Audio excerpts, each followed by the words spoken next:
1947 August 14 అర్ధరాత్రి ప్రపంచమంతా నిద్రపోతున్న సమయంలో భారతదేశానికి స్వాతంత్రం వచ్చింది అని రొమాంటిక్గా చెప్పినటువంటి మొదటి ప్రధాని పండిట్ జవహర్లాల్ నెహ్రూ 1000 సంవత్సరాల బానిసత్వాన్ని పోగొట్టుకొని స్వాతంత్రం సంపాదించినటువంటి క్షణాలు. దేశవ్యాప్తంగా భారతమాతకు జయగానాలు, దేశవ్యాప్తంగా సంబరాలు, ఉల్లాసంగా, ఉత్సాహంగా, ఆహ్లాదంగా పండగ వాతావరణం. 1000 సంవత్సరాల బానిసత్వాన్ని తొలగించుకున్నామన్నటువంటి ఆనందం, సంతృప్తి. ఇది ఒకవైపు మాత్రమే నాణ్యానికి. రెండో వైపున ఆర్తనాదాలు, హాహాకారాలు, లూటీలు, దోపిడీలు, మానభంగాలు, దహనాలు, ఆస్తుల విధ్వంసం. ఇప్పుడు మనం చెప్పుకున్నాయని జరుగుతున్నవి భారతదేశ వ్యతిరేక ప్రజల్లోనా? కాదు, భారతదేశంలో ప్రజల్లోనే. కారణం ఏమిటి? కాబట్టి భారతదేశంలో భూభాగంలో 1/3 వంతు భారతదేశం నుంచి విడిపోయింది. ఆ 3వ వంతు విడిపోయినటువంటి భాగంలో ఉన్నటువంటి వాళ్ళకు ఒకరోజు ముందు స్వాతంత్రం వచ్చింది. అప్పటి వరకు ఈ దేశంలో ఉంటూ, ఈ దేశంలో గాలి పీలుస్తూ, ఈ దేశంలో జీవిస్తున్నటువంటి వాళ్ళకు స్వాతంత్రం వచ్చింది. 1/3 వంతు భూభాగంలో ఉన్న వాళ్ళకు. కానీ వాళ్ళ దృష్టిలో స్వాతంత్రం అంటే ఇందా మనం చెప్పుకున్నటువంటి దోపిడీలు, లూటీలు, దహనాలు, సామూహిక మానభంగాలు, వీటన్నిటికీ స్వేచ్ఛ లభించినట్టుగా వాళ్ళు భావిస్తున్నారు. 1947 ఆగస్టు 14వ తేదీన దేశం విభజించబడింది అని చెప్పుకుంటున్నాం. ఆ విభజించబడింది కేవలం భౌగోళికంగానే కాదు, సాంస్కృతికంగా విభజించబడింది. సంప్రదాయాలు విభజించబడ్డాయి, మానవ బిందువులు విభజించబడ్డాయి. ప్రపంచానికి జ్ఞానభిక్ష పెట్టినటువంటి తక్షశిల విశ్వవిద్యాలయం ట్యాక్సీల పేరుతో విభజించబడినటువంటి పాకిస్తాన్ అనేటువంటి భూభాగంలో ఉంది. సంస్కృతానికి వ్యాకరణం రాసినటువంటి మహాపండితుడు పాణిని మహర్షి పుట్టినటువంటి ప్రదేశము విడిపోయినటువంటి పాకిస్తాన్ ప్రదేశంలో ఉంది. 23 సంవత్సరాల వయసులో ఉరితాడు మెడకు స్వయంగా తగిలించుకొని ఉయ్యాల్లోతూ భారత్ మాతాకి జై, వందే మాతరం, ఇంకిలాబ్ జిందాబాద్ అని అందించినటువంటి భగత్ సింగ్ పుట్టినటువంటి ప్రదేశం బంగా ప్రస్తుతం పాకిస్తాన్లో ఉంది. దేశంలో పాశవిక పరిపాలనకు నాంది పలికినటువంటి కర్జన్ వైలిని ఇంగ్లాండ్ వెళ్ళి అక్కడ చంపినటువంటి మదన్లాల్ డేంగ్రా పుట్టినటువంటి ప్రదేశం ప్రస్తుత పాకిస్తాన్లో ఉంది. నందరాజులు విలాసవంతులై దేశ ప్రజల యొక్క క్షేమం గురించి పట్టించుకోనప్పుడు ఒక యువకుడిని చేరదీసి శక్తివంతమైన వ్యక్తిగా తీర్చిదిద్ది మౌర్య మగధ సామ్రాజ్యాన్ని స్థాపించినటువంటి ఆర్య చాణక్యుడు అర్థశాస్త్ర రచయిత ఆయన పుట్టినటువంటి ప్రదేశం ప్రస్తుతం పాకిస్తాన్లో ఉంది.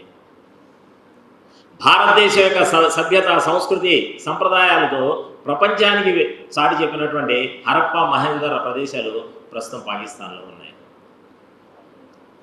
మొక్కల్లో ప్రాణం ఉందని నిరూపించడానికి తన ప్రాణాన్ని సైతం పణంగా పెట్టడానికి సిద్ధపడినటువంటి సర్ జగదీష్ చంద్రబోస్ పుట్టినటువంటి ప్రదేశం పాకిస్తాన్లో ఉంది. కాబట్టి ఇప్పుడు అది బంగ్లాదేశ్కి చెబుతున్నాం.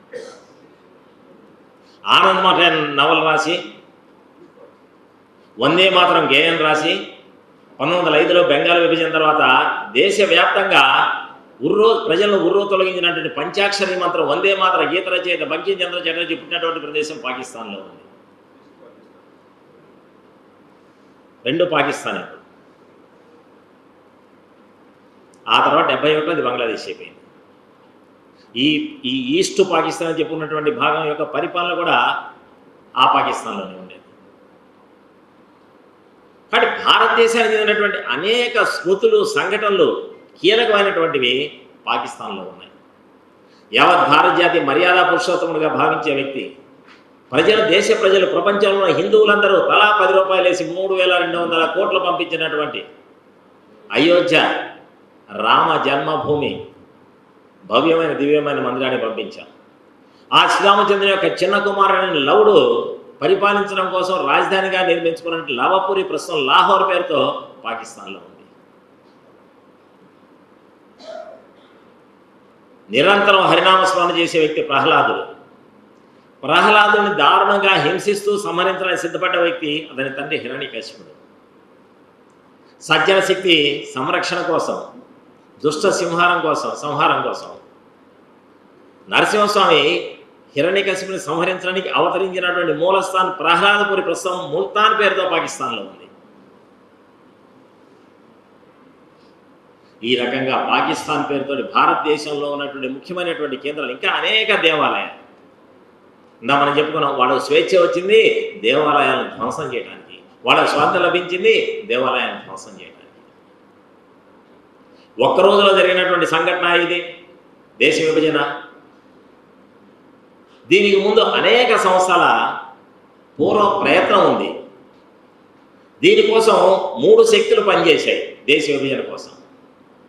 ఒకటి ఇక్కడ ఉన్నటువంటి మొఘలాయులు, ముస్లింలు, రెండోది ఇక్కడ పరిపాలన చేస్తున్నటువంటి ఆంగ్లేయులు, 3 జాతీయ కాంగ్రెస్ ఉద్యమం నడుపుదామని చెప్పుకున్నటువంటి ఇండియన్ నేషనల్ కాంగ్రెస్ వాళ్ళు. 3కి సమానమైనటువంటి హక్కు దేశ విభజనలో ఉంది, సమానమైన పాత్ర దేశ విభజనలో ఉంది. గాంధీ గారు చెబుతుండేవారట, ఫస్ట్ వివిసెక్టమీ బిఫోర్ వివిసెక్టింగ్ ది నేషన్ అని. దేశాన్ని ఖండించే ముందు నా దేహాన్ని ఖండించండి అన్నారు. అంటే ఈ దేహం ఉండగా దేశ విభజన జరగడానికి వీలు లేదు అన్నారు. కానీ మౌన సాక్షిగా గాంధీ గారు జీవించడం దేశ విభజన జరిగింది. దేశ విభజన ఫెంటాస్టిక్ నాన్సెన్స్ అన్నారు జవహర్లాల్ నెహ్రూ. ఇది పిచ్చివాడి ప్రేలాపన అన్నారు. కానీ 1947 జూన్ 3వ తేదీన ఆయన దాని మీద సంతకం పెట్టారు, దేశ విభజనకు అంగీకారం తెలుపుతూ. కత్తులతో అయినా పోరాటంగా చేస్తాం కానీ దేశాన్ని విభజనకు గురికానేమో అన్నారు ఉక్కుమని సర్దార్ వల్లభాయ్ పటేల్. వారి వల్ల కూడా ఆపడం సాధ్యం కాలేదు. ప్రఖ్యాత కమ్యూనిస్ట్ నాయకుడు అచ్యుత్ మేనన్, సోషలిస్ట్ నాయకుడు రామ్ మనోహర్ లోహియా, లోకనాయకుడు జయప్రకాష్ నారాయణ్, ఆచార్య జేబీ కృపలాని, వీళ్ళందరూ కూడా దేశ విభజన జరగకుండా ఉంటే బాగుందని చెప్పి మొక్కున్నారు కానీ ఫలితం లభించలేదు. దీనికి అనేక సంవత్సరాల ముందునే ఈ దేశంలో బీజం నాటబడింది. 1857 ప్రథమ స్వాతంత్ర పోరాటం నాటికి ఈ దేశంలో హిందువులు ముస్లిం మధ్య ఎటువంటి డిమార్కేషన్ లేదు, ఎటువంటి డివిజన్ లేదు. హిందువులు ముస్లింలు అందరూ కలిసి దేశవ్యాప్తంగా 1857 స్వాతంత్ర సమరంలో పాల్గొన్నారు. అనేక కారణాల దాంట్లో మనం తగినంతగా విజయం సాధించలేదు. కానీ దేశ స్వాతంత్ర చరిత్రలో గొప్ప మలుపు 1857. ఆంగ్లేయులు ఈ దేశంలో ప్రజలతో కలిసి కట్టుకుంటే మరోసారి ఇటువంటి పోరాటం కనుక ప్రారంభమైతే మనం తట్టుకోలేము. గాంధీ గారు ఊహించని దాన్ని ఆంగ్లేయులు ఊహించారు. ఈ దేశంలో అత్యంత పిరికి వాళ్ళు ముస్లింలు. కాబట్టి పిరికి మనస్తత్వంలో ఉన్నటువంటి ముస్లింలు ఏకం చేయడం చాలా తేలిక, వాళ్ళు మన వైపు తెచ్చుకోవడం చాలా తేలిక. దానికి వాళ్ళు వేసినటువంటి పన్నాగం ఢిల్లీని పరిపాలించే బహదూర్ షాను అరెస్ట్ చేసి ఆయన కళ్ళ ముందే ఆయన కొడుకులు 2 చంపేసి బర్మాకు పంపించేశారు. ముస్లింల తీవ్రమైనటువంటి భయాందోళన ప్రారంభమైంది. ఆంగ్లేయుల ప్రాపకం లేకపోతే, ఆంగ్లేయుల అండ లేకపోతే, ఆంగ్లేయులకు మనం సపోర్ట్ చేయకపోతే ఈ దేశంలో మనం బతకలేము అనేటువంటి ఆలోచనకు వచ్చారు. హిందువులు కూడా ఆంగ్లేయులతో పోరాడుతూనే ఉన్నారు, పోరాటమే నిర్ణయం చేసుకున్నారు.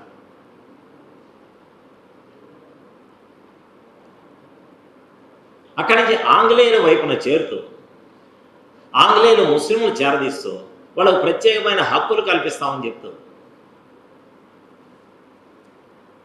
సుమారు 1877 ప్రాంతంలో ముస్లింల కోసం ప్రత్యేకంగా అలీగఢ్లో ఓరియంటల్ కాలేజీ అంతకుముందు ప్రారంభమైన దాన్ని అలీగఢ్ ముస్లిం యూనివర్సిటీగా మార్చారు. ముస్లింలను అక్కడ చేర్చుకొని, ముస్లిం లెక్చర్స్ను అక్కడ చేర్చుకొని, ముస్లిం విద్యార్థులను, ముస్లిం లెక్చర్స్ను తీవ్రవాదులుగా మార్చడం ప్రయత్నం అప్పుడు ప్రారంభమైంది. ఇప్పటిదాకా కొనసాగుతూనే ఉంది. ఎప్పటికి కూడా అలీగఢ్ ముస్లిం యూనివర్సిటీలో తీవ్రవాద కార్యకలాపాలు, తీవ్రవాద సాహిత్యం, తీవ్రవాద చర్యలకు నాంది పలుకుతోంది అలీగఢ్ ముస్లిం యూనివర్సిటీ. 1906లో ఇండియన్ యూనియన్ ముస్లిం లీగ్ అనేదని ఆగా ఖాన్ ప్రారంభించినప్పుడు ముస్లింలందరినీ ఒక జట్టుగా తయారు చేసి, ఒక టీంగా తయారు చేసి, ముస్లింలకు ప్రత్యేకమైన హక్కులు కావాలి. ఆ తర్వాత మింటో మార్లే సంస్కరణల ద్వారా 1919లో ముస్లింలకు ప్రత్యేకమైన రిజర్వేషన్లు, ప్రత్యేకమైన హక్కులు కల్పించబడ్డాయి.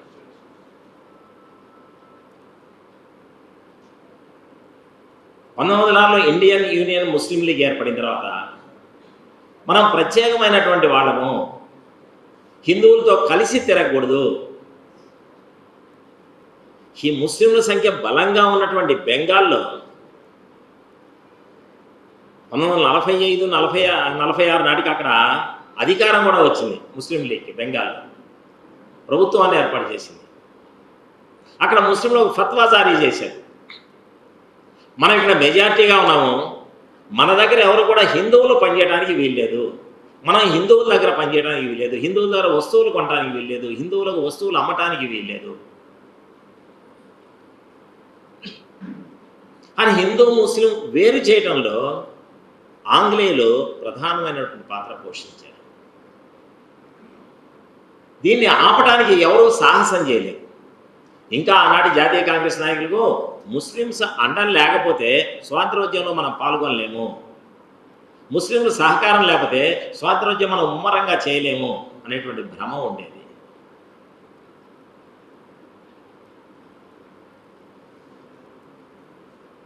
లో ముస్లిం లీగ్ ప్రారంభమైన తర్వాత ముస్లింలో సంఘటన ప్రారంభమైంది. 1906 నుంచి భారతదేశంలో ఉన్నటువంటి ప్రదేశాలను వేరు చేసి ముస్లింలకు ప్రత్యేకమైనటువంటి ప్రాంతాలు ఇవ్వాలనేటువంటి డిమాండ్ అప్పుడే ప్రారంభమైంది. దీన్ని పసిగట్టినటువంటి కర్జన్ అనేటువంటి వ్యక్తి 1905లో బెంగాల్ విభజనకు శ్రీకారం చుట్టాడు. 1905 అక్టోబర్ 16వ తేదీన బెంగాలు తీవ్రవాద కార్యకలాపాలకు నిలయంగా మారింది. బెంగాలు జాతీయ నాయకులకు నిలవగా మారింది. బెంగాల్లో జాతీయ సాహిత్యాన్ని రచించేటువంటి అనేక మంది కవులు పుడుతున్నారు.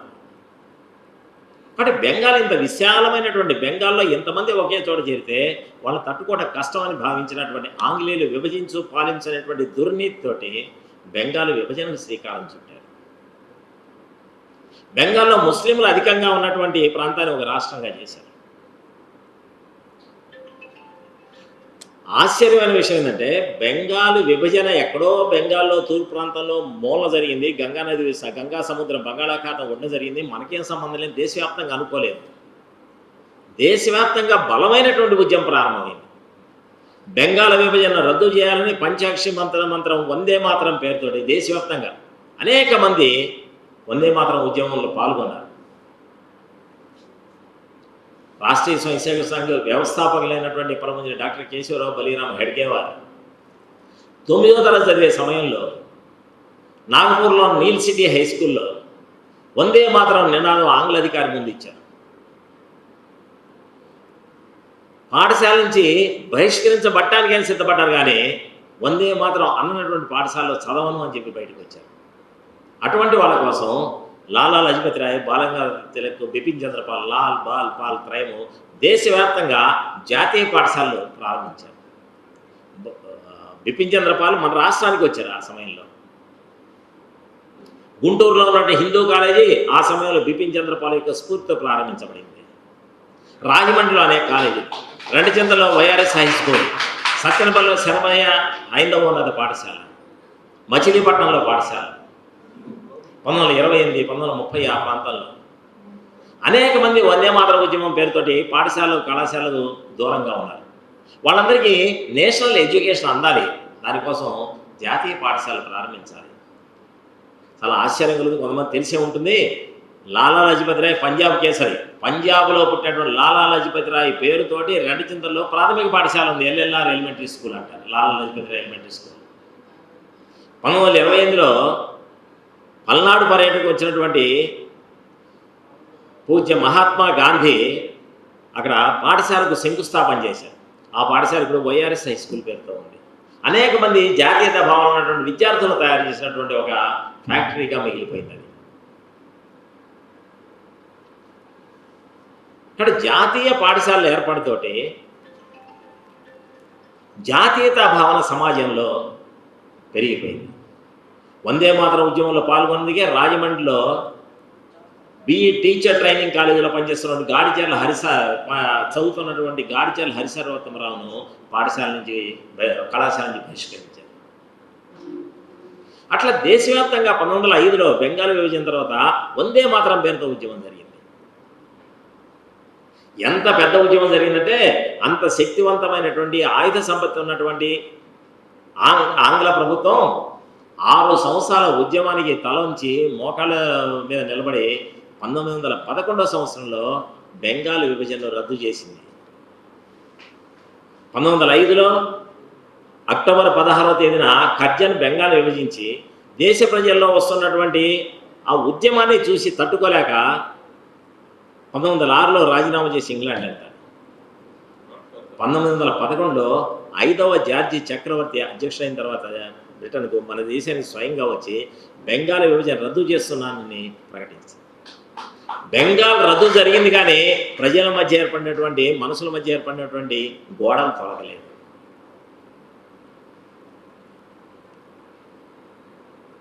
మహమ్మద్ అలీ ఖాన్, అలీగఢ్ ముస్లిం యూనివర్సిటీ స్థాపన సయ్యద్ అహ్మద్, ఇటువంటి వాళ్ళందరూ కూడా ముస్లింలకు ప్రత్యేక హక్కుల కోసం 800 సంవత్సరాలు ఈ దేశాన్ని పరిపాలించాము, మేము అడుక్కోవటమైంది, మాకు ప్రత్యేకమైన దేశం కావాలని మొదలుపెట్టారు. చివరకు 1943-42 నుంచి ప్రత్యేక దేశం అనేటువంటి నినాదం బలంగా తీసుకొచ్చారు. పంజాబ్, ఆఫ్ఘనిస్తాను, కాశ్మీరు ఈ 3 ప్రాంతాల్లో కలిపి బెలూచిస్తాన్లో ఉన్నటువంటి ఇస్తాన్ అనేటువంటి చివరి మాట కలుపుకొని పాకిస్తాన్ PAKISTAN పాకిస్తాన్ అని ఏర్పాటు చేసింది. అది కేవలం వాయువ్య దిశలో ఉన్నటువంటి పాకిస్తాన్ మాత్రమే కాదు, తూర్పు వైపు ఉన్నటువంటి భారతదేశం మధ్యలో ఉన్నటువంటి బంగ్లాదేశ్ కూడా పాకిస్తాన్గా మారిపోయింది.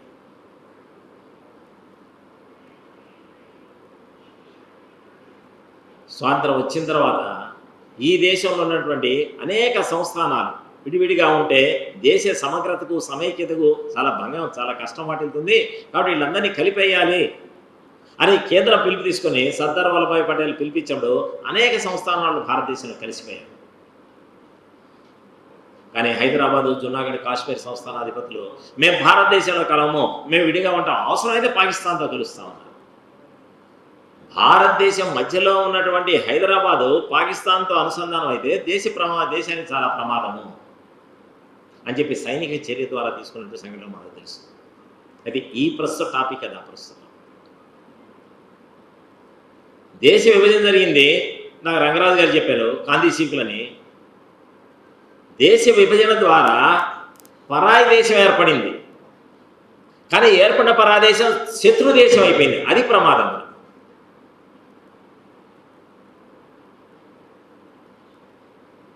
1947 ఆగస్టు 14 రాత్రి స్వాతంత్రం వచ్చాను పండగ చేసుకుంటున్నాం. మరుసటి రోజు ఉదయానికి లక్షల మంది కాంతిశీకులుగా ఈ దేశానికి చెందినటువంటి వాళ్ళు ఈ దేశంలోకి ప్రవేశించారు. సరిహద్దుల్లో ఉన్న వాళ్ళు మేము పాకిస్తాన్లో ఉన్నాం, భారతదేశంలో అర్థం కానటువంటి పరిస్థితి. అప్పటిదాకా పక్కింట్లో ఉండి మన ఇంటికి వచ్చి కూరగాయలు మధ్యగా తీసిపోయినటువంటి వాడే ఈరోజు మన శత్రువు అయిపోయినాడు. సామూహికంగా లూటీలు, దహనాలు, మానభంగాలు, హత్యలు, దాదాపు 3 లక్షల మంది హిందువుల యొక్క రక్తంతో దేశ విభజన జరిగింది. దేశ విభజన జరిగిన తర్వాత రాజ్యాంగ నిర్మాత డాక్టర్ బాబాసాహెబ్ అంబేద్కర్ చెప్పింది, ఈ దేశంలో ఉన్న ముస్లింలందరూ పాకిస్తాన్కి వెళ్ళిపోవాలా, మాకు పాకిస్తాన్ ప్రత్యేక దేశం అన్నారు కాబట్టి అక్కడ ఉన్నటువంటి హిందువులందరూ ఇక్కడికి రావాలి, ఎక్స్చేంజ్ జరగాలి అని చెప్పారు. మొట్టమొదటి రంగరాజు గారు సంతుష్టీకరణ అని ఒక మాట వాడారు. దాని అర్థమేదో నాకు తెలియదు, కానీ దాని ఉద్దేశంగా దాని అంబేద్కర్ చెప్పిన దాన్ని జరగనివ్వలేదు. ఇక్కడ ఢిల్లీలో ఉన్నటువంటి ముస్లింలు ఇక్కడ మనకి ఏమైనా ప్రమాదం వస్తుందేమో, ఎందుకులే ముందు జాగ్రత్తగా వెళ్ళిపోదామని 1947 ఆగస్టు 17, 18, 19, 20 తేదీలో బయలుదేరి వెళ్తుంటే అప్పటి హోంమంత్రి సర్దార్ వల్లభాయ్ పటేల్కు గాంధీ గారు చెప్పారు, ఎవరో ఇక్కడి నుంచి పాకిస్తాన్ వెళ్ళడానికి లేదు, వాళ్ళని వెనక్కి పిలిపించండి, వాళ్ళ ఇల్లు వాళ్ళకి ఇవ్వండి, వాళ్ళ ఆస్తులు వాళ్ళకి ఇవ్వండి, వాళ్ళ మసీదులు వాళ్ళకి ఇవ్వండి, ఎవరు వెళ్ళిపోమలే, ఉంటే సంతోషం. కానీ పాకిస్తాన్లో ఉన్న హిందువులను చంపి తన్ని పంపిస్తున్నారు. బతికే ప్రాణాలతో ఇందా చెప్పారు, కంచెల్లో పడో కట్టల్లో పడో ఏదో రకం భారతదేశానికి వచ్చినటువంటి వాళ్ళకు కాందేశీకులుగా గుర్తించి వాళ్ళకి ఏదైనా స్థలం ఇద్దాం, ఉంటానికి నివాసం ఇద్దామంటే ఒప్పుకోలేదు ఆనాటి పెద్ద పెద్ద నాయకులు ఒకళ్ళిద్దరు. వచ్చిన వాళ్ళు ఫుట్పాత్ల మీద ఎక్కడో చోట బతుకుతారు, వాళ్ళకి ఇల్లు ఇవ్వాల్సిన అవసరం లేదు, వాళ్ళకి డబ్బులు ఇవ్వాల్సిన అవసరం లేదు, వాళ్ళకి సౌకర్యాలు చూపించాల్సిన అవసరం లేదు, వాళ్ళ గుడారాలు కూడా ఏర్పాటు చేయాల్సిన అవసరం లేదని చెప్పి ఇక్కడి నుంచి పోయే వాళ్ళని బలవంతంగా తీసుకొచ్చి కూర్చోబెట్టారు, అక్కడి నుంచి వచ్చిన వాళ్ళని పట్టించుకోలేదు. ఇప్పటిదాకా అది స్వతంత్రమైన దేశం కాదు, మనలో ఉంది, మన దేశం నుంచి విడిపోయింది. కాబట్టి వాళ్ళ రక్షణ కోసం, వాళ్ళ పరిపాలన కోసం, వాళ్ళ సౌకర్యాల కోసం మనం ఏదైనా సహాయం చేయాల్సిన అవసరం ఉంది. కాబట్టి ఒక 55 కోట్లు అప్పుడే ఏర్పడిన పాకిస్తాన్కి ఇద్దామని చెప్పి 1948 జనవరిలో గాంధీ గారు ప్రపోజల్ తీసుకొచ్చారు పటేల్ గారి ముందుకు. పటేల్ గారు అంగీకరించలేదు. మనమే చాలా ఇబ్బందుల్లో ఉన్నాము, దేశం విడిపోయింది, స్వాతంత్రం మొన్నే వచ్చింది, 55 కోట్లు వాళ్ళకి ఇవ్వడం, ఆ రోజు 55 కోట్లు సుమారు 76 సంవత్సరాల క్రితం సాధ్యం కాదంటే 1948 జనవరి 12న గాంధీ గారు నిరాహార దీక్ష కూర్చున్నారు. ఈ 3 ఆంక్షలు పెట్టారు. ఇక్కడ ఉన్నటువంటి వాళ్ళు ఎవరు అక్కడికి వెళ్లకుండా కట్టడి చేయాలి, అక్కడ ఉన్నటువంటి హిందువులు ఇక్కడికి వస్తే వాళ్ళకి ఎటువంటి సౌకర్యాలు చేయకూడదు, 55 కోట్లు ఇవ్వాలి. వీటి అంగీకరించినప్పుడే నేను నిరాహార దీక్ష విరమిస్తాను. తప్పనిసరి పరిస్థితుల్లో పటేల్ గారు 55 కోట్లు ఇవ్వడానికి అంగీకరించారు. ఫిబ్రవరిలో వాళ్ళని పంపించేశాం. 1948 ఫిబ్రవరిలో పంపించాము. ఆ డబ్బులన్నీ వాళ్ళు చేరగానే కావాల్సిన ఆయుధాలు కొనుక్కొని మరలా తిరిగి సెప్టెంబర్, అక్టోబర్లో మన మీద దాడి చేశాం. ఆ పటం ఉంటే అర్థమయ్యేది, భారతదేశంలో ఉన్నటువంటి 83,000 చదరపు కిలోమీటర్ల భూభాగాన్ని వాళ్ళు ఆక్రమించుకున్నారు. పాక్ ఆక్యుపైడ్ కాశ్మీర్, POK అని చెప్పి దానికి పేరు పెట్టారు.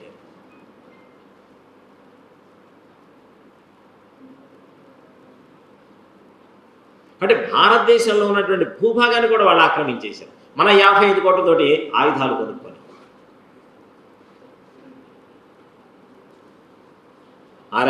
రాష్ట్రీయ స్వయం సేవక సంఘం ద్వితీయ సరసంఘచాలక్ పూజనీయ శ్రీ గురూజీ మాధవ్ సదాశివ గోల్వాల్కర్ అంటారు. వాళ్ళు చెప్తుండేవారు, పాకిస్తాన్ ఎప్పుడున్నా కానీ అక్కడ ప్రమాదకరమైన దేశంగా, శత్రు దేశంగా ఉంటుంది, మనకు పక్కలో బల్యంగా ఉంటుంది. కాబట్టి ప్రపంచ పటంలో పాకిస్తాన్ లేకుండా చేసి అది భారతదేశంలో కలుపుకున్నప్పుడు మాత్రమే భారతదేశంలో శాంతి, ప్రపంచంలో సంక్షేమం ఉంటుందని చెప్తుండేవారు. ఇప్పటివరకు పాలకులకు అర్థం కాలేదు, అది ప్రజలకు అర్థం కానివ్వకుండా చేశారు, వాళ్ళ దురాగతాలు తెలియకుండా ఉండడం కోసం.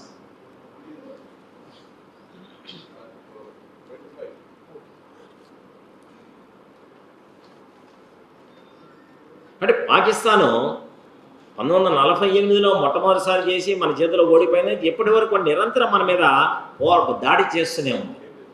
ఒక శత్రు దేశంగా పక్కలో బలంగా ఉంటుందని ప్రఖ్యాత దార్శనికుడు పూజనీయ శ్రీ గురువు చెప్పింది అక్షరాలు మనకు కనిపిస్తూనే ఉంది.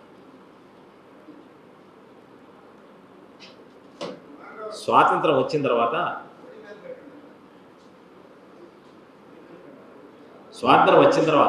వచ్చిన ప్రారంభంలో ఢిల్లీలో ఉన్నటువంటి అనేక ముస్లిం లొకాలిటీస్లో పెద్ద ఎత్తున ఆయుధాలు ఉన్నాయి, మారణాయుధాలు ఉన్నాయి అన్న విషయం RSS కార్యకర్తల ద్వారా పటేల్ తెలుసుకొని ఇళ్ల మీద, ఆ సముదాయాల మీద, మసీదుల మీద దాడి చేస్తే పెద్ద ఎత్తున మారణాయుధాలు దొరికాయి. అవి కనుక పోలీసులు సైనికులు పట్టుకోకుండా ఉండి ఉన్నట్లయితే మరిన్ని ఘోరాలు చూడాల్సి వచ్చేది. 1948 ఆగస్టు 15, 16, 17, 18, 19, 20 వరకు కూడా లాహోర్ నుంచి, కరాచీ నుంచి, ఇస్లామాబాద్ నుంచి భారతదేశానికి ట్రైన్లు వస్తున్నాయి. ప్రతి ట్రైన్లో 1-2 బోగీలతో వచ్చేది. వాటిలో శరీరంలో ఉన్నటువంటి అంగాలు, మొండాలు, తలలు విడిపోయి ఉండేవి.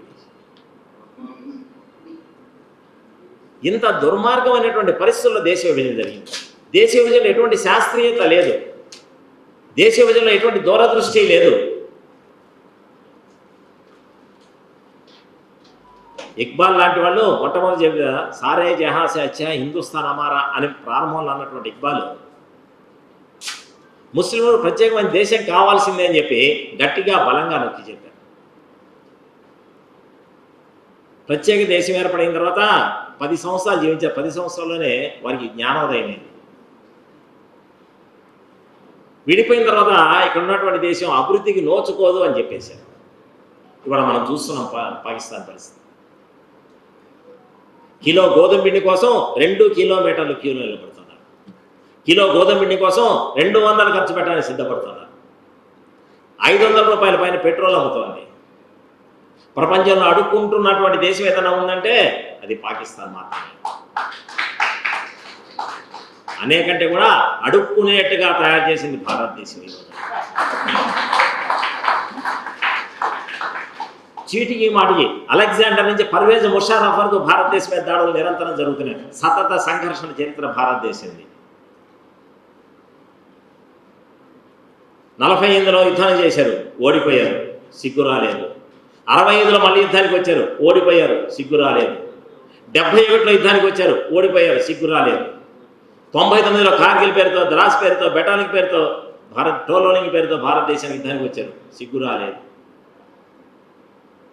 ఎప్పుడైతే భారతదేశంలో డిమానిటైజేషన్ పేరుతో 500 రూపాయల నోట్లు, 1000 రూపాయల నోట్లు, 1000 రూపాయల నోట్లు రద్దు చేశారో 27,000 కోట్ల రూపాయలు ఫేక్ కరెన్సీ పాకిస్తాన్లో 5 దగ్గర పట్టుకున్నారు. వాళ్ళు ఆత్మహత్యలు చేసుకున్నారు. వాళ్ళ దగ్గర ఉన్న డబ్బులతోటి ఫేక్ కరెన్సీ తయారు చేసుకున్నారు. ఇంక జీవించడానికి అవకాశం లేక వాళ్ళు ఆత్మహత్యలు చేసుకున్నారు. ఆ రహస్యాలని చిదంబరమే చెప్పాలంట. ఎందుకంటే చిదంబరానికి లింక్ ఉందేమో పాకిస్తాన్లో. అంటే ఆ విధంగా పాకిస్తాన్ విడిపోయిన దేశం విడిపోవచ్చు. అక్కడ మనకు కనిపిస్తున్నాయి. పాకిస్తాన్ మనందరి దేశం వైలెట్ కలర్లో ఉంది. పాకిస్తాన్ పైన ఉన్నటువంటి భూభాగం ఆఫ్ఘనిస్తాన్. ఆఫ్ఘనిస్తాన్లో ప్రధానమైన నగరం ఏరియా ప్రస్తుతం కాందహార్. అది సుమారు 1700 సంవత్సరాలు భారతదేశం విడిపోయింది. విడిపోయేప్పటికీ 400-500 సంవత్సరాలు అయింది.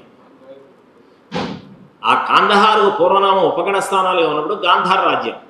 గాంధార్ రాజ్యాన్ని సుబలుడు అనేటువంటి వ్యక్తి పరిపాలించేవాడు. సుబల్ యొక్క కుమారుడు శకుని, సుబల్ యొక్క కుమార్తె గాంధారి. గాంధార్ అనే మనకు మందరికి మహాభారతం గుర్తొచ్చి ఉంటుంది. ఆ గాంధారిని ఢిల్లీ అంటే హస్తినాపురం అంటే ఇంద్రప్రస్థానికి రాజని ధృతరాష్ట్రకి ఇచ్చి పెళ్లి చేశారు. అంటే భారతదేశానికి ఆఫ్ఘనిస్తాన్కి సన్నిహిత సంబంధాలు ఉన్నాయి, ఇచ్చిపుచ్చుకునేటువంటి సంబంధాలు ఉన్నాయి. సంస్కృతి పరంగా, సాంస్కృతికంగా భారతదేశంలో అంతర్భాగము. రాజా రణబళ్ళు 660 నుంచి 690 వరకు 30 సంవత్సరాల పాటు పరిపాలిస్తూ ఇరానియన్లు భారతదేశంలో రాకుండా కాపాడారు.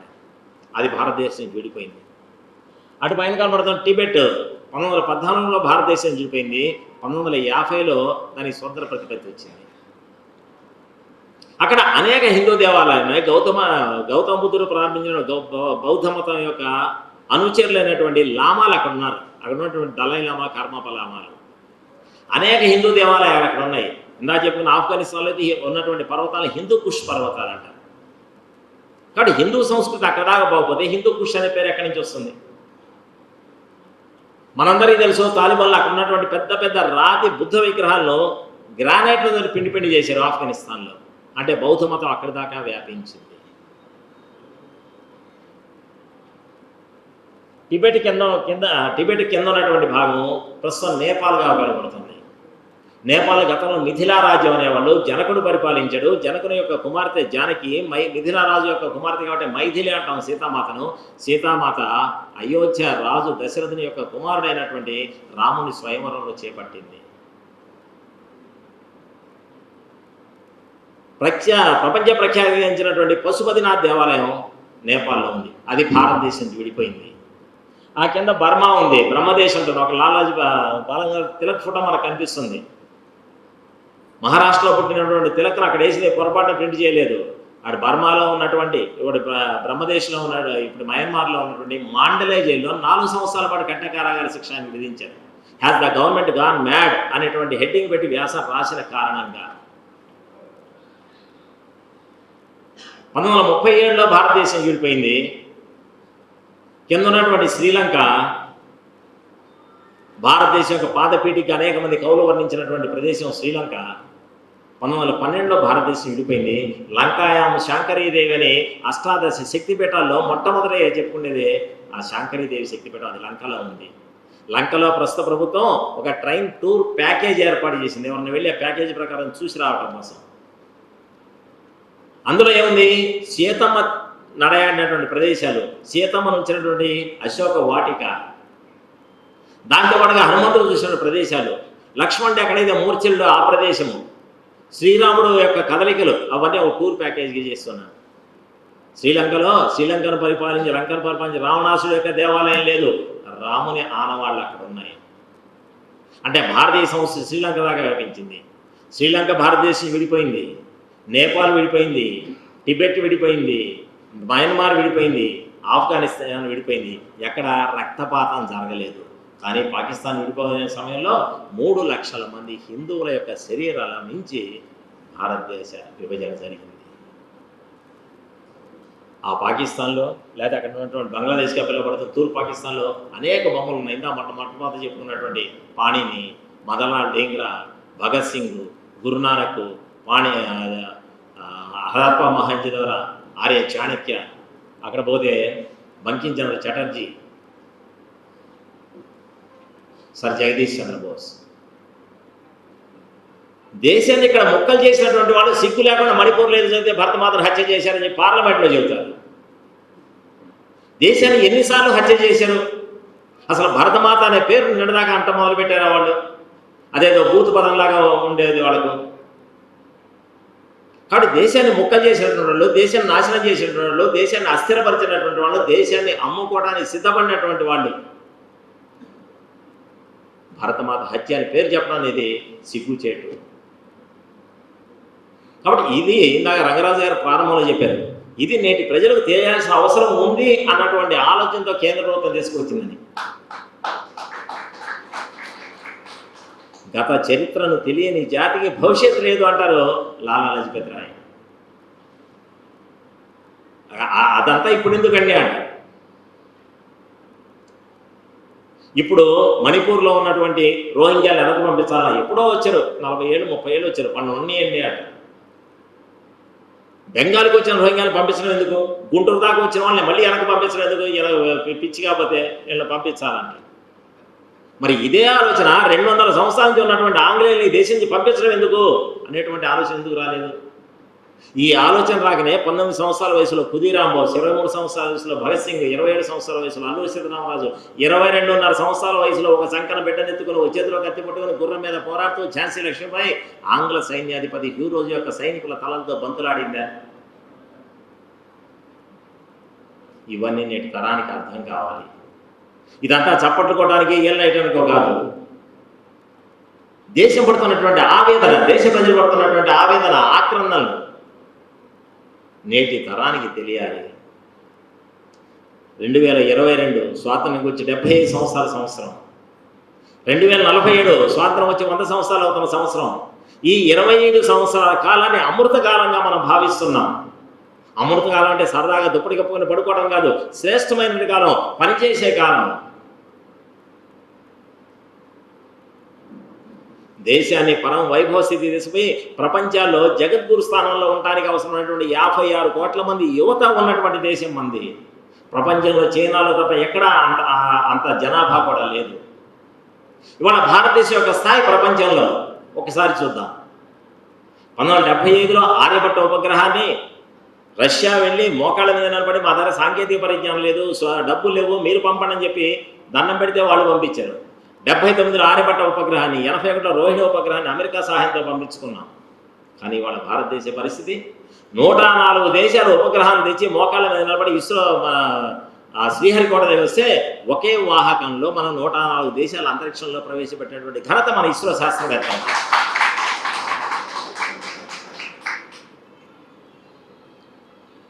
అంగార గ్రహంలోకి ఉపగ్రహాన్ని పంపించడానికి America, France, England, Russia, China మొదలంటి అగ్రదేశాలకు భారతీయ కరెన్సీలో సుమారు 4,250 రూపాయలు ఖర్చు అయింది. మొదటి ప్రయత్నంలో ఫెయిల్ అయినారు అన్ని దేశాలు కూడా. కానీ మనం మామ్ పేరుతోటి, మంగళయాన్ పేరుతోటి, మార్స్ ఆర్బిటర్ మిషన్ పేరుతోటి మనం పంపించినటువంటి ఉపగ్రహం కేవలం 425 కోట్ల ఖర్చుతో మనం పంపించాం. మొదటి ప్రయత్నంలోనే సక్సెస్ అయినాం. చంద్రయాన్ 3 మనం పంపించాం, విజయం సాధించాం. సంవత్సరానికి 10 ఉపగ్రహాలు పంపేటువంటి స్థాయికి మన టెక్నాలజీ పెరిగిపోయింది. దానికి హోమీ జహంగీర్ బాబా, సతీష్ ధావన్, విక్రమ్ సారాభాయ్, ఏపీజే అబ్దుల్ కలాం లాంటి అనేక మంది తపస్సులు వాళ్ళ ప్రాణాలను సమర్పించారు. అంటే భారతదేశం ఇవాళ ఆయుధ సంపత్తిలో పటిష్టమైనటువంటి స్థానంలో ఉంది. ఇందాక చెప్పారు రంగరాజు గారు, మన దేశంలో ఉన్నటువంటి సైనికులు పాకిస్తాన్ వాళ్ళు చాటుగా పట్టుకొని పోయి మా సరిహద్దు దాటి వచ్చారని చెప్పి పైకి ప్రకటించి వాళ్ళ శరీరాలను ముక్కలు చేసి మర్మాంగాలను కట్ చేసి పార్సిల్ చేసి మళ్ళీ మనకు పంపిస్తే మన ప్రధానులు రక్షణ శాఖ మంత్రులు చేసింది ఆ పార్సిల్ జాగ్రత్తగా అమజాన్లో వచ్చిందని అట్లే పట్టుకొని పోయి ఐక్యరాజ్యసమితి బల్ల మీద పెట్టి అయ్యా మా పరిస్థితి మీరు ఏదైనా మార్గం చూపించండి అనేటువంటి స్థితి నుంచి సర్జికల్ స్ట్రైక్ పేరుతో పాకిస్తాన్ ఉక్కిరి బిక్కిరి చేసినటువంటి ఘనత ఇవాళ మన సైనికులు. ప్రపంచ దేశాల మీద ఉక్కుపాదం మోపాలను దుర్నీతితో వ్యవహరించినటువంటి చైనాను పుల్వామా దగ్గర, గల్వానా దగ్గర నిలవరించినటువంటి ఘనత ఇవాళ మన సైనికుంది. భారతదేశానికి సైనికులు ఎందుకు, సైనికులు బూట్లు ఎందుకు, సైనికుల ఆయుధాలు ఎందుకు, మనం ఏమైనా ఎదుటి వాళ్ళ మీద యుద్ధం చేస్తామా అన్నటువంటి పాలకుల నుంచి మన సైనిక పటిష్టత లేకపోతే మన దేశానికి భద్రత లేదు. సైనికుల దగ్గర ఎంత శక్తివంతమైనటువంటి ఆయుధాలు ఉంటే మనకు కాదు ప్రపంచానికి శాంతి కలుగుతుందని చెప్పి నిరూపించినటువంటి దేశం భారతదేశం. ఇందాక కోవిడ్ అని గుర్తు చేశారు రంగరాజు గారు. కోవిడ్ ప్రారంభమైన సమయంలో 2020 మార్చి ఫిబ్రవరి టైంలో ఐక్యరాజ్యసమితి ఒక ప్రకటన చేసింది. కోవిడ్ అమెరికాలో వచ్చింది కాబట్టి పర్వాలేదు, రష్యాలో వస్తే పర్వాలేదు, ఫ్రాన్స్లో వస్తే పర్వాలేదు, ఇంగ్లాండ్లో వస్తే పర్వాలేదు, చైనా కోవిడ్ని సృష్టిస్తే పర్వాలేదు. ఎందుకంటే అవి అభివృద్ధి చెందిన దేశాలు. ప్రతి 10,000 మందికి ఒక డాక్టర్ ఉన్నాడు, ప్రతి 20,000 బెడ్లకు ఒక వెంటిలేటర్ ఉంది, ఆక్సిజన్ కాన్సన్ట్రేటర్లు ఉన్నాయి, మాస్కులు ఉన్నాయి, పీపీఈ కిట్లు ఉన్నాయి. వాళ్ళకు వస్తే పర్వాలేదు. కానీ భారతదేశం అనాగరిక దేశం, భారతదేశం అజ్ఞాన దేశం, భారతదేశం అవిద్య ఉన్న దేశం. ప్రపంచం ఏదైనా ప్రభుత్వం ఏదైనా చెబితే మేము ఎందుకు చేయాలనేటువంటి వితండవాదం చేసేటువంటి దేశం ఇది. 136 కోట్లు ఉన్న ఈ దేశంలో కోవిడ్ ప్రవేశిస్తే ప్రజలు కుప్పలు కుప్పలుగా, గుట్ల గుట్లుగా చనిపోతారు. వీళ్ళు ఖననం చేయడానికి, దహనం చేయడానికి కూడా కట్టెలు దొరకవు అని ఐక్యరాజ్యసమితి చెప్పింది, ప్రపంచ ఆరోగ్య సంస్థ చెప్పింది. కానీ వాస్తవ పరిస్థితి 33 కోట్లున్న అమెరికాలో 12 లక్షల మంది కోవిడ్తో చనిపోతే 136 కోట్లున్న నా దేశంలో 5 లక్షల మంది చనిపోయారు. మాస్కులు లేవు, పీపీఈ కిట్ లేవు అని చెప్పి నవ్వినటువంటి దేశాలకు సుమారు 38 దేశాలకు హైడ్రోజన్ క్లోరైడ్ మందును మనం ఉచితంగా సరఫరా చేసాం ఆ రోజుల్లో. కోవిడ్ సమయంలోనే అత్యంత సాధారణమైన జ్వరం మాత్ర పారాసెటమాల్, డోలో పేరుతో మనందరికీ పరిచితమైంది. ఆ డోలో పేరుతో ఉన్నటువంటి పారాసెటమాల్ను 75 దేశాలు ఉచితంగా మనం పంపిణీ చేసాం. 1975లో పోలియో వ్యాక్సిన్ పాశ్చాత్య దేశాలు కనిపెడితే మన దేశంలో ఆ ఫార్ములా రావడానికి 1996 అంటే సుమారు 21 సంవత్సరాలు పట్టింది. కానీ కోవిడ్ సమయంలో అమెరికాతో పాటు సమానంగా 2021 జనవరి 16నే కోవిషీల్డ్, కోవాక్సిన్ 2 వ్యాక్సిన్లు సమాజంలో వదిలేసాం. ఉచితంగా 136 కోట్ల మందికి 2 వ్యాక్సిన్లు, 60 సంవత్సరాలు దాటిన 3వ విడత కూడా 3వ వ్యాక్సిన్ కూడా వేసాం. ఉచితంగా వేసినటువంటి దేశాలు ప్రపంచంలో భారతదేశం ఒకటి మాత్రమే. అంత మాత్రమే కాదు, సుమారు 40 దేశాలు మనం ఉచితంగా సరఫరా చేసాము కోవాక్సిన్. థ్యాంక్స్ ఇండియా అని చెప్పి పెద్ద పెద్ద హోర్డింగ్లు పెట్టుకున్నారు. సంజీవిని పర్వతం తెచ్చి లక్ష్మణ్ను బతికించినట్టుగా మమ్మల్ని ఈ భారతదేశం బతికించింది కోవాక్సిన్ తెచ్చి అని చెప్పి బ్యానర్లు పెట్టుకున్నారు. కాబట్టి ఇంత ఉన్నతమైనటువంటి స్థితిలో భారతదేశం ఎదుగుతున్నప్పుడు గత చరిత్ర తప్పనిసరిగా అందరికీ తెలియాలి. ఈ దేశంలో జరిగిన దుర్మార్గం, ఈ దేశంలో దుర్మార్గం ఎప్పుడు కూడా ఇతర దేశాల వల్ల జరగలేదు. రాష్ట్రీయ స్వయం సేవక సంఘ వ్యవస్థాపకులు ప్రపంచం డాక్టర్ కేశవరావు బలిరామ హెడ్గేవర్ చెప్పేది అదే. ఈ దేశంలో ఉన్న ఉత్థాన పతనాలకి ఈ దేశ ప్రజలే కారణము. సుమారు 23 కోట్ల జనాభాను గుప్పెడు మంది ఆంగ్లేయులు వచ్చి పరిపాలించారంటే వాళ్ళ దగ్గర ఉన్న ఆయుధాలు గొప్పతనం కాదు, వాళ్ళ యొక్క మేధస్సు గొప్పతనం కాదు, వాళ్ళ దగ్గర సంపద గొప్పతనం కాదు. ఈ దేశంలో ప్రజల మధ్య ఉన్నటువంటి అనైక్యత, కులం పేరుతో, మతం పేరుతో, ప్రాంతం పేరుతో, భాష పేరుతో విడిపోయినటువంటి మందాన్ని ఆసరాగా తీసుకొని వాళ్ళు మన పరిపాలించారు. కాబట్టి ఈ దేశం ఉచ్చస్థితిలో అలెగ్జాండర్ విశ్వ విజేత పేరు చెందిన అలెగ్జాండర్ని ఎదిరించిందంటే అది ఈ దేశ ప్రజల ఘనత. 800 సంవత్సరాల పాటు అందులో ఔరంగజేబు లాంటి దుర్మార్గుడి ద్వారా సాగిలపడిందంటే మన యొక్క పతనమే అది. అందుకని నేటి తరానికి మనందరం ఇది ఒక ప్రశిక్షణ అనుకున్నాం. ఇదేదో విని సప్పట్టు కొట్టిపోయేది కాకుండా రేపు మనకు అవకాశం ఉన్న చూడ 10 మంది 15 మంది లేకపోతే మన షాపుకి వచ్చినటువంటి వాళ్ళకు, మన ఇంట్లో ఉన్నటువంటి వాళ్ళకు, మనం ఏదైనా స్కూల్కి వెళ్తే అక్కడ 10 నిమిషాలు 1947లో జరిగినటువంటి ఘోర దురదృష్టకరమైనటువంటి విషాద సంఘటనలు నేటి తరానికి ఒకసారి గుర్తు చేయాలి. మొట్టమొదటి పాలకులు చేసినటువంటి పెద్ద పొరపాటు ఏంటంటే, పొరపాటు కాదు వాళ్ళు కావాలని చేసింది ఏంటంటే, స్వాతంత్రం పోరాడి మనం సంపాదించుకోలేదు, బేరసారాలతో సంపాదించుకునే భ్రమ కలిగించారు. అందుకని స్వాతంత్రం యొక్క విలువ నేటి తరానికి తెలియట్లేదు. మనం పోరాడి సాధించుకున్నాం అనేటువంటి ఆ కాన్సెప్ట్ పుస్తకాల్లో ఎక్కడా లేదు. ఒక సుభాష్ చంద్రబోస్ యొక్క శౌర్యము, ఒక ఖుదీరాం బోస్ యొక్క త్యాగము, అల్లూరి సీతారామరాజు యొక్క పరాక్రమము, ఝాన్సీ లక్ష్మణ యొక్క సాహసము, ఇవే మన పుస్తకాల్లో లేవు, మన పిల్లలకు తెలియదు. ఏదో గాంధీ గారు నిరాహార దీక్ష చేశారు, దానికి భయపడి వాళ్ళు ఏదో పాపం ఈయన చచ్చిపోతారేమో నిరాహార చేస్తే ఇది ఇచ్చిపోదాంలే అని చెప్పి ఇచ్చారనేటువంటి భ్రమ మన పుస్తకాల ద్వారా, మన విద్యా విధానం ద్వారా మనకు కలుగుతుంది. 3,56,000 మంది ఇంగ్లాండ్లో ఆంగ్లేయులు రాసుకున్నటువంటి దస్తావేజు డాక్యుమెంట్లో ఉంది. మా ద్వారా అంటే ఆంగ్లేయుల ద్వారా ఉరిశిక్షకు గురైనటువంటి వాళ్ళు కానీ, తుపాకీ గుండకు బలైనటువంటి వాళ్ళు కానీ, జైల్లో చనిపోయినటువంటి వాళ్ళు కానీ, జలియన్ వాలాబాగ్ అనేటువంటి చోట దారుణ మారణకాండ గురైనటువంటి వాళ్ళు కానీ 3,56,000 మంది ఉన్నారని చెప్పి వాళ్ళు చెప్పుకున్నారు. 3,56,000 మంది యొక్క బలిదానం జరిగింది అని ఆంగ్లేయులు. కానీ అది లెక్కలు కాదు, వాస్తవ లెక్కలు. ఈ దేశంలో సామాన్యమైన పౌరుడు కూడా ఆ రోజున స్వాతంత్రం కోసం పరితపించాడు, పరిగెత్తాడు. దాదాపుగా 5 కోట్ల మంది బలిదానం ద్వారా మనం స్వాతంత్రం సంపాదించుకున్నాం.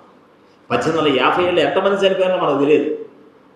1857 మొదటి పోరాటం అని చెప్పి మనం చెప్పుకుంటున్నాం పుస్తకాల ద్వారా. పుస్తకాలు అయితే సిపాయిల తిరుగుబాటు అంటుంది. ఎంత వక్రీకరణ చేసేవో, ఇది కూడా ఒక వక్రీకరణ. 1857 అని అందరికి గుర్తొచ్చే సిపాయిల తిరుగుబాటు. 1857 నాయకత్వం ఇచ్చింది ఎవరు? ఝాన్సీ లక్ష్మీబాయి, ఆయన సిపాయి. 1857 నాయకత్వం ఇచ్చింది ఎవరు? బహదూర్ షా, ఆయన ఢిల్లీ నవాబు, సిపాయి కాదు. 1857 నాయకత్వం ఇచ్చింది ఎవరు? తాంతియా తోపే, ఆయన కాన్పూర్ చెందినటువంటి చిచ్చర పిడుగు. 1857లో మొట్టమొదటి బలిదానం చేసింది ఎవరు? మంగళ పాండే. కాబట్టి ఈ దేశంలో ఉన్నటువంటి అనేక మంది 1857 పోరాటంలో పాల్గొన్నారు.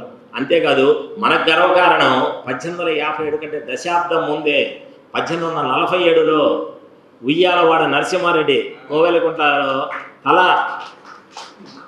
నరసింహారెడ్డి యొక్క తల నరికి కోవెలకుంట కోట గుమ్మానికి 30 సంవత్సరాల పాటు వేలాడి తీశారు. కేవలం అక్కడ ఉన్నటువంటి బోయిల సైన్యంగా తయారు చేసుకొని పోయినటువంటి తహసీల్దార్ని, కోవెలకుంట తహసీల్దార్ని, అక్కడ ఉన్నటువంటి ఒక ట్రెజరీ ఆఫీసర్ని. దురదృష్టం, ఇద్దరు కూడా భారతీయులే, ఇద్దరు కూడా హిందువులే. కానీ ఆంగ్లేయుల పంచన చేరి ఆ ఇద్దరి తలలు నరికినందుకు ఉయ్యాలవాడ నరసింహారెడ్డికి ఉరిశిక్ష చేసి తల నరికి కోవెలకుంట కోట గుమ్మానికి 30 ఏళ్ళు ఏలాడి తీశారు. ఇంకెవరికైనా సరే మా మీద కన్నేస్తే అందరికీ ఇదే గతిపడుతుంది తెలియజేయడం కోసం. అయినా కానీ ఆగలేదు. ఒక పక్క కనికంటి హనుమంతు పుల్లరి పేరుతోటి, ఒక పక్క గిరిజన ప్రాంతాల దాష్టీకాన్ని నివారించడానికి అల్లూరి సీతారామరాజు, మరో పక్క చీరాల పేర ఉద్యమం పేరుతోటి దుగ్గిరాల గోపాలకృష్ణయ్య, పెదనందిపాడులో రైతు ఉద్యమం పేరుతోటి పర్వతనేని వీరయ్య. రాష్ట్రంలో ఎక్కడికక్కడ ఉద్యమాలు ప్రారంభమైనాయి. గాడిచర్ల హరిశర్వోత్తమరావు, ఆయన ఎక్కడో కర్నూలు వచ్చి రాజమండ్రిలో చదువుకుంటున్నాడు టీటీసీ ట్రైనింగ్, అక్కడ ఉద్యమం ప్రారంభించాడు. అట్లా దేశవ్యాప్తంగా ఉద్యమం చేసినటువంటి వాళ్ళ పేర్లు ఒక 10 మంది పేర్లు చెప్పంటే ఒక స్థాయి వల్ల కూడా చెప్పడానికి కావాల్సినటువంటి మన విద్యా విధానం ద్వారా మనకు అందలేదు. ఇక 20 మంది సినిమా హీరోయిన్ల పేరు చెప్పంటే ఎవరైనా చెప్పగలరు. 10 మంది ఇండియన్ సైంటిస్టులు, 10 మంది ఫ్రీడమ్ ఫైటర్స్ పేరు చెప్పంటే 3-4 పేర్లు అయినా మనం చెప్పుకున్న 1-2 పేర్లు అవే వస్తాయి. ఆ 10 పేర్లు 3-4 పేరు వచ్చేసరికి ఆగిపోతుంది. కాబట్టి స్వాతంత్రం కోసం పోరాటం చేసిన వ్యక్తుల యొక్క ఇన్స్పిరేషన్ ఇవాళ సమాజానికి అందాలి, ప్రేరణ సమాజానికి అందాలి. దురదృష్టం ఇప్పటిదాకా పాఠ్యాంశాల ద్వారా విద్యా విధానం ద్వారా సమాజానికి అందాల్సిందని అందకుండా చేశారు. వాళ్ళు చేసే తప్పిదాలు ప్రజలే తెలియకుండా. కేవలం అవే కాదు, 83,000 చదరపు భూభాగం పాకిస్తాన్ మన దగ్గర ఆక్రమించుకొని పాక్ ఆక్యుపైడ్ కాశ్మీర్ పీఓగా పేరుతో వాళ్ళ దగ్గరే ఉంచుకుంది. అది మన స్వాధీనం కాలేదు. ఆ పక్కన చైనా 1962లో మన మీద దాడి చేసి 38,000 చదరపు కిలోమీటర్ల భూభాగాన్ని ఆక్రమించుకుంది. దాన్ని సిఓకే అంటారు. అది తిరిగి మన స్వాధీనం కాలేదు. 1965లో పాకిస్తాన్ మన మీద దాడి చేసినప్పుడు కచ్ భుజ్ ప్రాంతాల్లో సుమారు 7,000 చదరపు కిలోమీటర్లు ఆక్రమించుకున్నారు. 1986లో రాజీవ్ గాంధీ ప్రధానమంత్రిగా ఉన్నప్పుడు అరుణాచల్ ప్రదేశ్లో ఉన్న 7,000 చదరపు కిలోమీటర్ల భూభాగాన్ని చైనా ఆక్రమించుకుంది.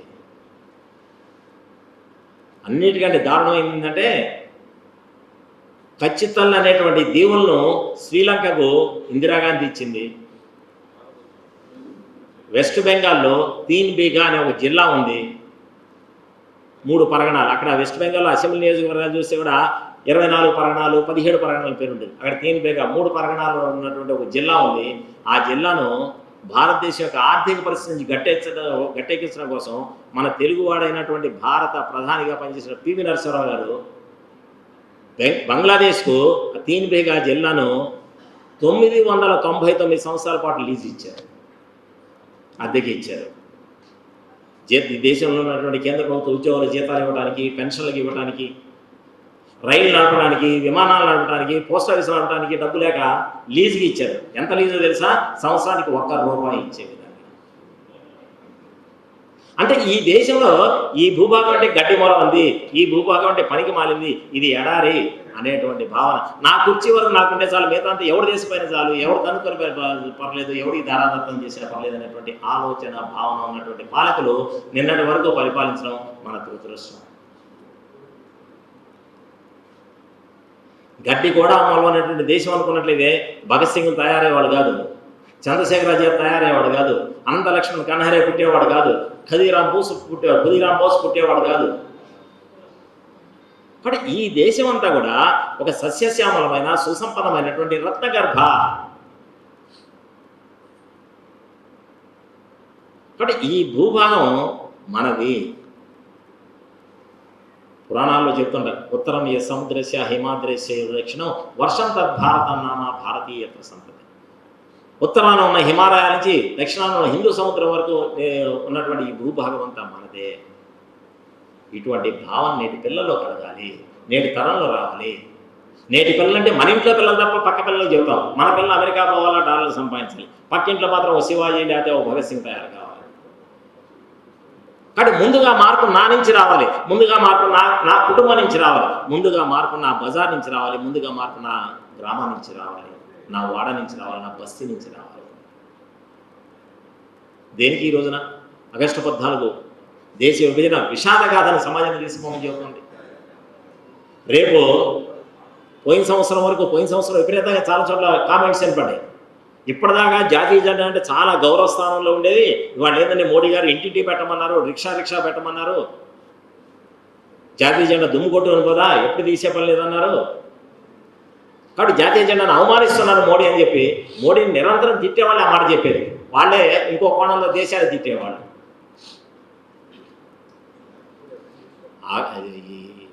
జాతీయ జెండా ఎగరేసే రోజులు ఆగస్టు 15, జనవరి 26. ఎక్కడ ఎగరేస్తారు? 2022 ముందు పాఠశాలల్లో, కేంద్ర ప్రభుత్వ ఆఫీసుల్లో కష్టపడి ఉద్యోగాలు సంపాదించుకొని భారతదేశం నా మాతృభూమి, భారతీయులందరూ నా సహోదరులు, నేను నా దేశాన్ని ప్రేమిస్తున్నానని 10 సంవత్సరాలు చేసిన ప్రతిజ్ఞను మర్చిపోయి ఉద్యోగంలో చేరిన సంతకం పెడితే నాకేం వస్తుంది అనేటువంటి ఆలోచించేటువంటి అధికారులు, అవినీతి అధికారులు ఎగరేసే జెండా కోసం జాతీయ ఇంతమంది బలిదానాలు చేసింది. 5 సంవత్సరాలు ఎమ్మెల్యేగా ఉంటే 500 కోట్లు సంపాదించినటువంటి పాలకులు ఎగరేయడం కోసమా? జాతీయ జెండా కోసం, ఈ దేశం కోసం 3,56,000 మంది ఆంగ్లేయ లెక్కలో బలిదానాలు చేసింది. ఈ దేశంలో ప్రతి సామాన్యుడు, ప్రతి వ్యక్తి కూడా, ఎక్కడో గుజరాత్ పోర్బందర్లో పుట్టినటువంటి గాంధీ గారు ఆంధ్రప్రదేశ్కి వచ్చినా, పల్నాడుకు వచ్చినా కానీ మహిళలు సైతం మెళ్ళ ఉన్నాయని తీసి ఆయనకి ఇచ్చారు. తీసిపోయి వాటిని తాకట్టు పెట్టుకుంటూ అమ్ముకుంటాడో ఆలోచించలేదు. ఎందుకంటే ఆయన నిస్వార్థంగా కొల్లాయి కట్టుకుని దేశం కోసం వచ్చాడు. కాబట్టి ఈ దేశంలో ఉన్నటువంటి అత్యంత సామాన్యమైన వ్యక్తి కూడా ఈ దేశం కోసం పనిచేశాడు. ఈ దేశ స్వార్థం కోసం పనిచేశాడు. ప్రత్యక్షంగా పోరాటం చేయవచ్చు, కానీ కావాల్సినటువంటి ధనాన్ని ఇంకో దాన్ని ఇచ్చాడు. కాబట్టి జాతీయ జెండా అనేది ఆ గౌరవాన్ని సామాన్య వ్యక్తి కూడా నిలబెట్టాలి. ఇవాళ సామాన్య తెలుగుదేశం రావడానికి కారణం అది. రేపు 2వ సంవత్సరం మళ్ళీ జాతీయ జెండా ఇంటి మీద హర్ ఘర్ తిరంగా, జాతీయ జెండా ఇంటి మీద ఎగరేస్తేనే దేశభక్తి ఉన్నట్లా అని ప్రశ్నిస్తారు. జాతీయ జెండా ఇంటి మీద ఎగరేస్తే కూడా దేశభక్తి ఉన్నట్లే. దేశభక్తి అనేది మనసులో దాచుకునేది కాదు, ప్రకటించడానికి వచ్చినటువంటి అవకాశం ఇది. దేశభక్తిని చెప్పుకోవడానికి వచ్చిన అవకాశం. ఎంతమంది అత్యంత సామాన్యమైన వ్యక్తులు గుడిసెల మీద జెండా ఎగరేశారు, రిక్షాల మీద, ఆటోల మీద జెండా ఎగరేసి గర్వంగా మా 3 రంగుల జెండా అని చెప్పుకున్నారు. దేశభక్తి అంటే చైనాకో, రష్యాకో, పాకిస్తాన్కో సాగిలబట్టం కాదు.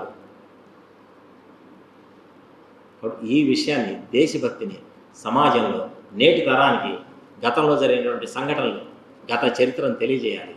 భవిష్యత్తుకు పునాదులు వేయాలి. గత తప్పిదాలు తెలియకపోతే తప్పిదాలు మళ్ళీ మళ్ళీ చేస్తుంటాం. Exam, quarterly exam, half yearly exam, unit test రాసిన తర్వాత పేపర్లు దిద్ది పిల్లలకి ఇస్తారు.